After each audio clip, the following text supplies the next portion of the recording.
Cilat janë shpendet që bëjnë haxh si njerëzit? A shkojnë edhe xhinët në haxh? Cila ditë është më e vështirë për shejtanin? Në cilën shtëpi nuk bëhet kabul namazi?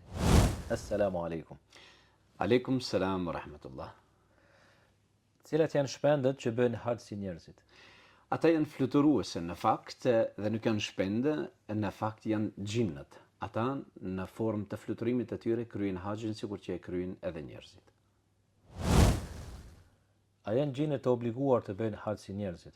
Allahu thëtë dhe i kam krijuar xhinnat dhe njerëzit që të bëjnë obligimet dhe detyrat dhe ta njohin Zotin paralelisht. Pra edhe ata janë me të gjithë obligimet sikur njerëzit të obliguar.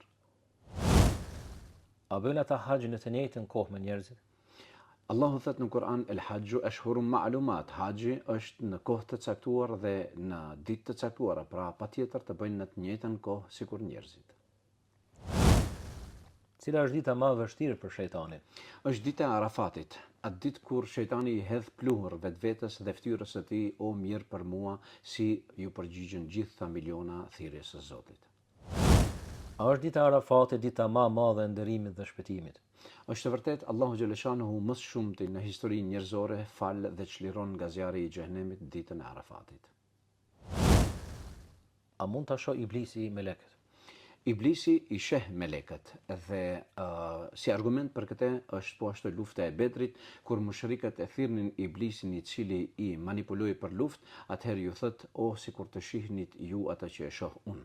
Pra ai shihte melekët që zbritnin prej qiellit në ndihmën besimtarët. Cila është gjëja që e hedh shejtani në trupin e njeriut? Ai është hidhrimi dhe zemrimi.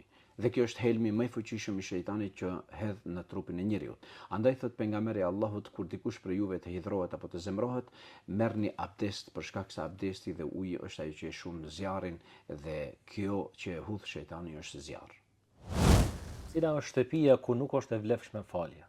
Shtëpiat të cilat janë të uzurpuara, të marra me zor, të cilat janë të marra me pa të drejtë, apo të shtëpiat të cilat pronarët e tyre janë të hedhur dhe gjuajtur në rrugë. Çfarë bie e para nga njeriu kur vdes? Emri i tij. Në rast të tillë nuk thuajnë o njerëz e jani të falim personin, po thuajnë e jani të falim xhenazën. Në rast të parë kur imami thot a ja bëni halal këtij të vdekurit, kësaj xhenazës dhe nuk përmendet emri. Dhe në rast të varrimit nuk thot askush kam qenë në varrimin e filanit, po thot kam qenë në varrimin e xhenazës. Pra në moment të parë i bëhet me dije njeriu se emri i tij mbetet në dynja. A lejohet të japësh sadaka nga pasuria haram? Nuk lejohet të jepet sadaka nga pasuria haram për shkak se nuk ka dikush prej juve që e pastron fytyrën e tij me ujë të fllihtë. A ka diçka që ndalon melekun e vdekjes? Duaja dhe lidhja farefisnore. Pejgamberi Allahut sallallahu alaihi wasallam thot nuk e ndalon apo nuk e ndryshon kaderin përveç se duaja e pranuar te Allahu dhe lidhjet tuaja me farefisin. Pse hap syt i vdekur kur vdes? Hapja e syve është si simbol që ai e ndjek me sytë e tij shpirtin i cili po i del dhe ngritet në qiell. Cila është nata më e gjatë për njeriu? Ajo është nata e varrit. Është nata në të cilën nuk ka më ezan të sabahut, por ka thirrja e surit nga Israfili alayhis salam në ditën e Kiametit. Kush është njeriu që Allahu lutet për të para se të vdes? Ai cili duron në sprova dhe fatkeqësi dhe i pranon ata për hir të Zotit pa piskëllim dhe pa të qamur. Cili është veprimi që Allahu fal mëkatet e mëdha? Istikfari dhe pendimi i sinqert që e bën njeriu në vetveten e tij dhe lidhet me Zotin e tij pa u ankuar te njerëzit fare. Cili është gjykimi për atë që shkon në haxh me pasuri haram?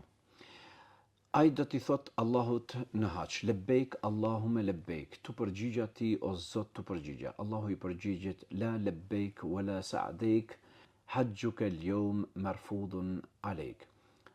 Nuk ka sot përgjigje për ty, as nuk ka gëzim për ty, dhe haxhi yt sot po të kthehet mbrapsht ty. Çfarë sheh njeriu para vdekjes? Ai sheh melekun e vdekjes dhe ndihmësit e tij, të cilët janë në praninë e tij për t'ia nxjerrë shpirtin atij, Zot na ruaj. A shohin të vdekurit njëri tjetrin? Po të vdekurit do të shohin njëri tjetrin dhe do të flasin me njëri tjetrin dhe ka transmetime se ata do të mund edhe të vizitojnë njëri tjetrin dhe të shkëmbejnë informatat sa i takon çështjeve të mira fetare. Faleminderit. Assalamu alaikum wa rahmatullah. Faleminderit edhe juve, aleikum assalam wa rahmatullah.